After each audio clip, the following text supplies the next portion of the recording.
नमस्कार, मैं हूं आपके साथ कनुप्रिया सत्तन और आप देख रहे हैं वीके न्यूज एमपी।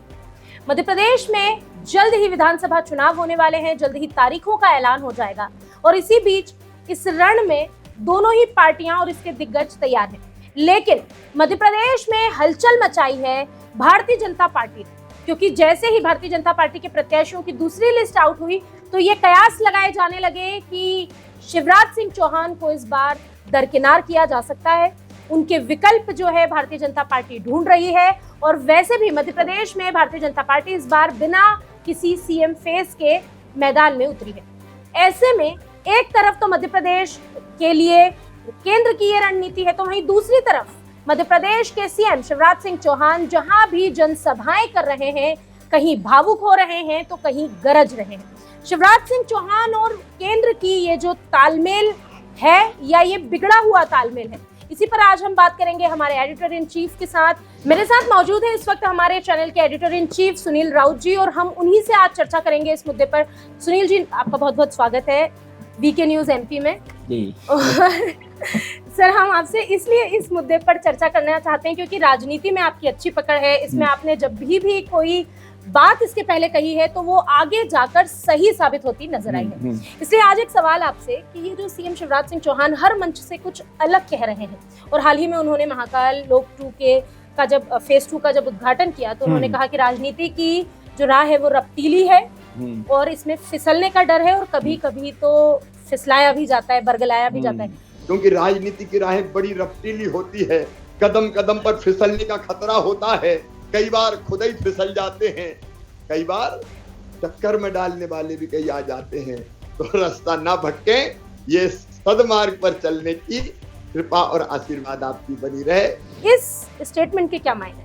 नहीं, बिल्कुल ये अकेला स्टेटमेंट नहीं है। अगर आप इस एक हफ्ते में देखें तो शिवराज सिंह चौहान ने ऐसी 3 बार बातें की जो चर्चा के केंद्र में रही। सबसे पहला उनका बयान आया जब वो अपने संसदीय क्षेत्र, मतलब जो गृहनगर था उनका, उसमें गए, वो गृह जिले में सीहोर में, तो उन्होंने कहा कि मैं चुनाव लड़ूं या नहीं लड़ूं।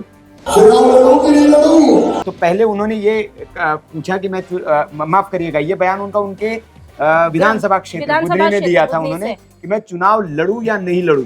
ये पहले जो मैं सीहोर की बात कर रहा हूँ, वो बयान उन्होंने ये दिया था कि बहनों, ऐसा भाई आपको मिलेगा नहीं और मैं अगर चला जाऊंगा तो मैं बहुत याद आऊंगा आपको।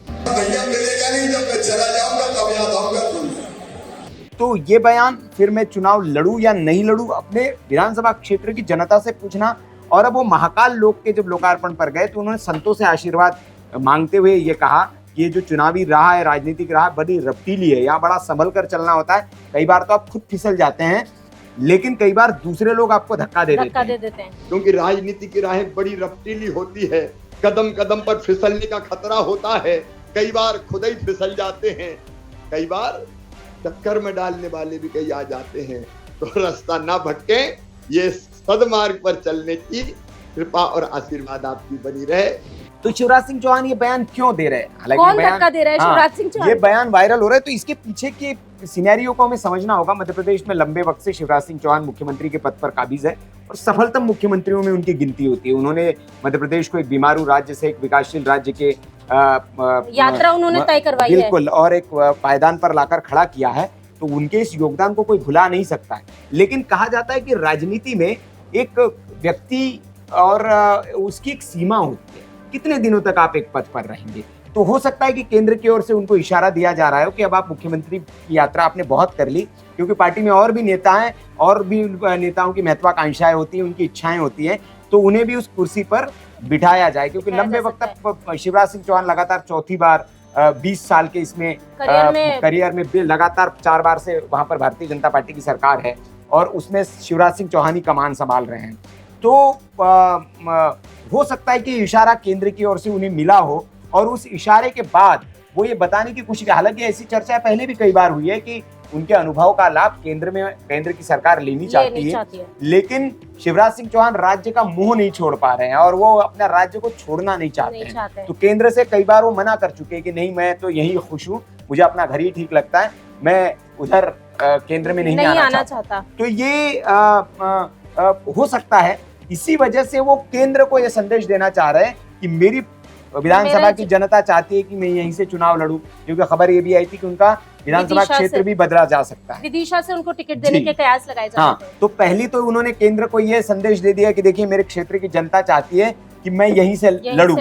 दूसरा उन्होंने संदेश जो दिया, मैं मुख्यमंत्री बनूं या नहीं बनूं पूछ के, तो जो जनता ने जिस तरह का संदेश दिया कि बिल्कुल मामा बिल्कुल। मामा, तो ये एक संदेश दे दिया कि मुख्यमंत्री भी मुझे लोग ही बनाया मुझे ही चाहते जाए, हैं। मुझे ही चाहते हैं, क्योंकि ये भी आया था कि मुख्यमंत्री रिप्लेस किया जा सकता है। और तीसरा जो कल उन्होंने बात की, तो वो अपने विरोधियों को उन्होंने एक तरह से संदेश देने की कोशिश की कि भैया आप कितनी भी ये राह रपटी लिए, कितना भी आप मुझे धक्का देने की कोशिश करो। उन्होंने कहा कि संतों के मार्गदर्शन के बिना, संतों का आशीर्वाद अगर है, वो बिनो सत्संग न होई, हाँ, उन्होंने पूरी चौपाई भी सुनाई। तो वो उन्होंने कहा कि आपका सत्संग है, आपका आशीर्वाद है, तो ये मैं बच निकलूंगा इसमें से। तो उन्होंने वो भी संदेश दे दी कि आप मुझे कितना भी धक्का दे दो, मैं फिसलने वाला नहीं हूँ।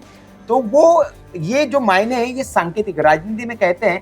शिवराज सिंह चौहान को बहुत सुलझा हुआ राजनेता कहा जाता है, तभी उन्होंने मध्य प्रदेश में देखिए अच्छे को ठिकाने लगा दिया और चलती उन्हीं की है भारतीय जनता पार्टी में भी, और केंद्र में और खटपट की वजह भी यही है, क्योंकि शिवराज सिंह चौहान मध्य प्रदेश में एक छत्र राज्य, बिल्कुल, तो वो किसी भी राजनीतिक दल में या किसी भी राजनीतिक पार्टी में कोई नेता जब पार्टी से ऊपर उठने लगता है, तो जाहिर सी बात है कि उसको समतल करने की कोशिश की जाती है, लेवल में लाने की लाया जाता है। तो ये हो सकता है, लेकिन शिवराज सिंह चौहान भी अपने बयानों से, अपनी कूटनीतिक चालों से, अपने कार्यकलापों से और जनता के बीच अपनी ताकत दिखाकर केंद्र को ये बताने की कोशिश कर रहे हैं इन बयानों के जरिए कि टाइगर अभी जिंदा है, टाइगर अभी जिंदा है, टाइगर अभी जिंदा है, टाइगर अभी भी जिंदा है। हाँ। जब आप ये बात कर रहे हैं कि टाइगर अभी भी जिंदा है, आपने इसका जिक्र किया, तो एक और चीज है कि अगर शिवराज सिंह चौहान को भारतीय जनता पार्टी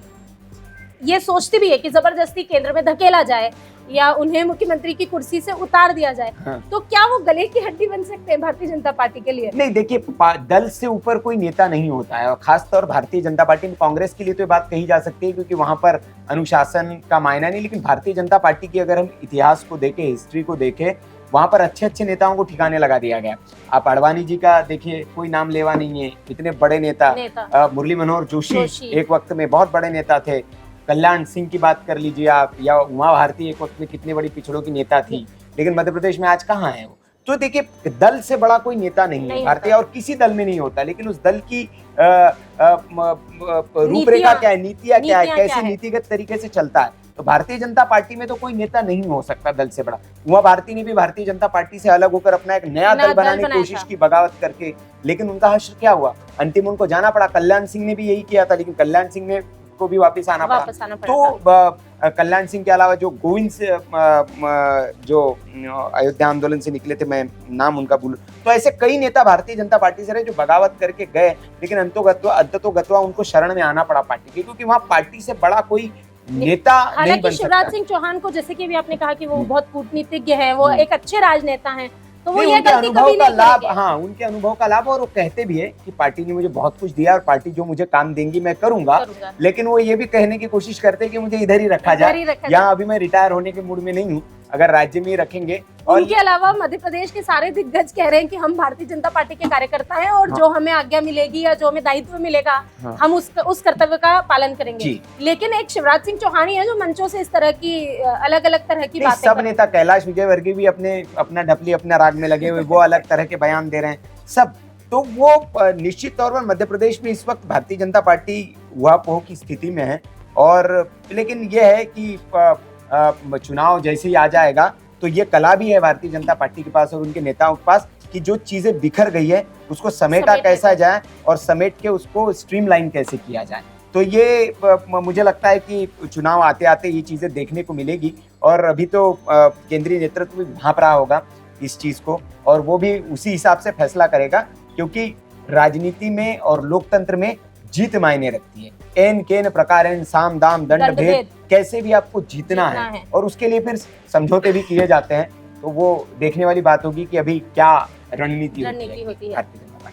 तो भारतीय जनता पार्टी किसी भी कीमत पर इस चुनाव को जीतना चाहती है, बीजेपी की क्या रणनीति होगी। और साथ ही साथ सुनील राउत जी ने हमें एक और चीज बताई है कि ये जो संदेश है वो नरेंद्र मोदी को नहीं बल्कि वो अपने विपक्षियों को देना चाहते हैं। इसके यही मायने हैं कि वो उन्हें बता रहे हैं कि तुम मुझे कितना भी गिराने की कोशिश करो, मैं गिरने वाला नहीं। बहरहाल अभी के लिए बस इतना ही। बाकी खबरों के लिए जुड़े रहिए वीके न्यूज एमपी के साथ। वीके न्यूज मध्य प्रदेश छत्तीसगढ़, दिल बोलेगा देश सुनेगा।